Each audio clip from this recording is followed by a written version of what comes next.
इस वीडियो में बात करेंगे बवासीर के बारे में। दो तरह के बवासीर होते हैं, बादी बवासीर और खूनी बवासीर।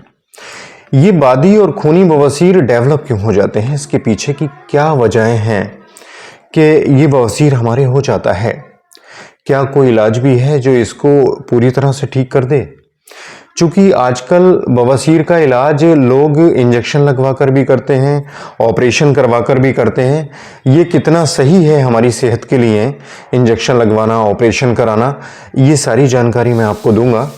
बस वीडियो को अंत तक देखिएगा और जानकारी अच्छी लग जाए तो दोस्तों में ज़रूर भेज दीजिएगा ताकि दूसरे लोग भी इस जानकारी से फ़ायदा उठा सकें। मैं आपका health preserver doctor Asif Ali. तो मैंने आपको कहा कि दो तरह के बवासीर होते हैं, खूनी और बादी। बादी का मतलब होता है मस्से। एक चीज़ आपको बिल्कुल याद रख लेनी है, वो ये है कि बवासीर 95% केसेस में जो पैदा होती है वो हमारे पेट के कब्ज़ की वजह से होती है। मात्र 5% बवासीर ऐसी होती है जो किन्हीं और कारणों की वजह से होती है। तो मैंने आपसे ये कहा कि अगर आपका पेट साफ नहीं होता है, पेट में कब्ज़ रहती है, तो 95% आपको चांस होंगे बवासीर होने के। और मैंने आपसे कहा मात्र 5% वो लोग हैं जिनको बवासीर के कुछ और कारण रहते हैं, वो भी मैं आपको बताऊंगा।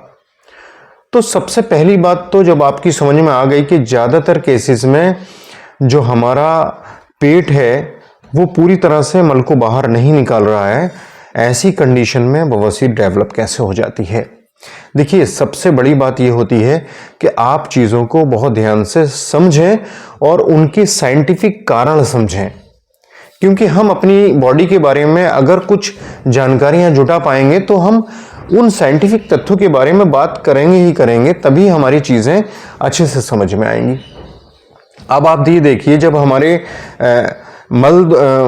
जो मलाशय है, यानी जिसके अंदर मल हमारा इकट्ठा होता है, उसको मलाशय बोलते हैं, उसके अंदर जब पॉटी बहुत ज़्यादा इकट्ठा हो जाती है और वो पॉटी बाहर नहीं निकलती तो एक दबाव बनाती है जो है मल द्वार पर।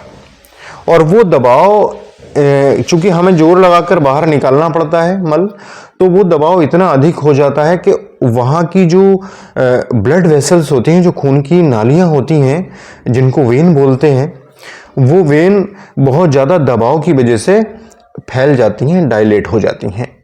ये जो डायलेटेशन है यही मस्सा कहलाता है, जिसको हम कहते हैं मस्से बहुत ज़्यादा हो गए। और क्या होता है, ये पूरे मल द्वार को इतने डायलेट हो जाते हैं कि पूरे मल द्वार को ये घेर लेते हैं। ऐसा लगता है मल द्वार पूरा बंद हो गया है और बहुत ज़्यादा जोर लगाने के बाद थोड़ा बहुत मल आता है, वो भी बहुत मुश्किल से, जब यहाँ पर मल द्वार पर बहुत ज़्यादा डायलेटेशन हो जाता है ब्लड वेसल्स का, और इसको सूजन कहते हैं। ये हम कहते हैं कि यहाँ पर बहुत ज़्यादा सूजन हो गई है, बहुत ज़्यादा दर्द है। तो हम बहुत मुश्किल से पास करते हैं पार्टी को और ये मस्से बने रहते हैं, इनको बादी बवासीर कहा जाता है। अब जब मल बहुत ज़्यादा कैड़ा हो जाए, बहुत ज़्यादा कड़ा हो जाए, हार्ड हो जाए, और जब बहुत ज़्यादा प्रेशर के साथ ये मल आता है तो ये जो कड़ा मल है ये आसपास के जो मस्से हैं उनको छील देता है और वहाँ पर छिलने की वजह से इंजरी हो जाती है और वहाँ से वो पॉइंट्स ब्लीड करने लगते हैं। इसको हम हेमरेजिक पाइल्स बोलते हैं या इसको खूनी बवासीर बोला जाता है।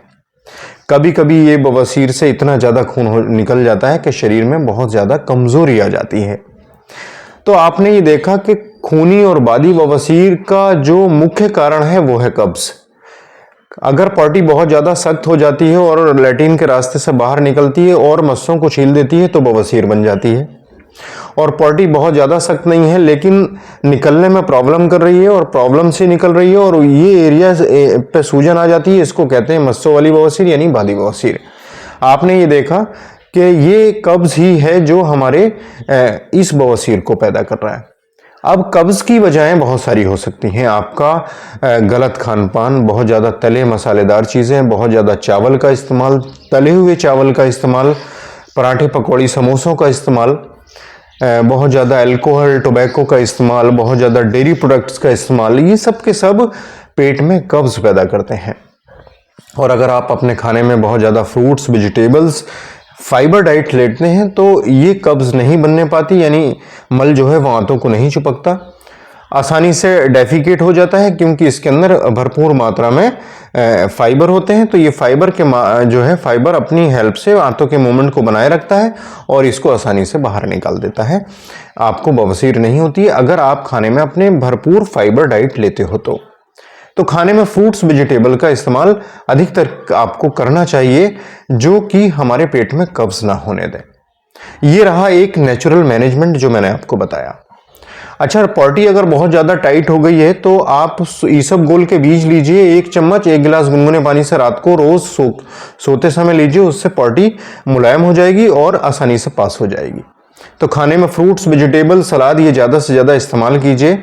और तली हुई चीज़ें, मैदा वाली चीज़ें, फ्राइड फूड, इस तरह की चीज़ें आप हटा देंगे तो ये नेचुरल मैनेजमेंट है जो आसानी से आपको इस बीमारी से निजात दिलाएगा। लेकिन ये मैनेजमेंट आपको अपनी लाइफ में रखना है। दूसरा मैं आपको ये बताता हूँ कि बवासीर को एक मैनेज करने का सबसे बेहतरीन तरीका ये है कि आप तेज़ कदमों से 1 घंटा पैदल भी चला करें। उससे क्या होता है कि जो बादी बवासीर में डायलिटेशन हुआ है, खून की जो नलियां हैं उन्होंने मल द्वार को पूरा ढक लिया है, वहाँ से ब्लड सप्लाई तेज हो जाएगी और उस वजह से आपको सूजन हटाने में मदद मिलेगी। ये आपका रहा। अच्छा, ये जो चीज़ें मैंने मैनेजमेंट के रूप में बताई ये नेचुरल मैनेजमेंट है। अगर आप करते हो तो आपकी बवासीर नॉर्मल हो जाती है।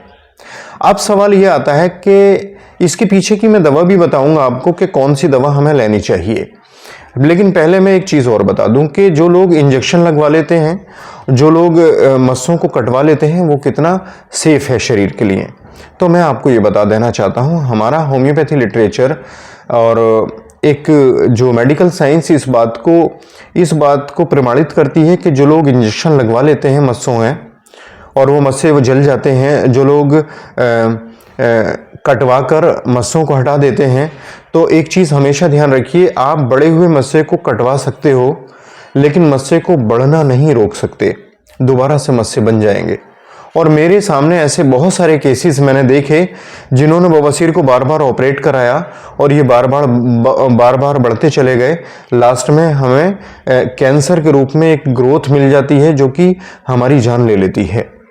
तो मैं आपसे यही कहूँगा, अगर आपको बवासीर है तो प्लीज़ आप इसको नेचुरल तरीके से मैनेज कर सकते हैं। थोड़ा सा पेशेंस रखने की ज़रूरत है।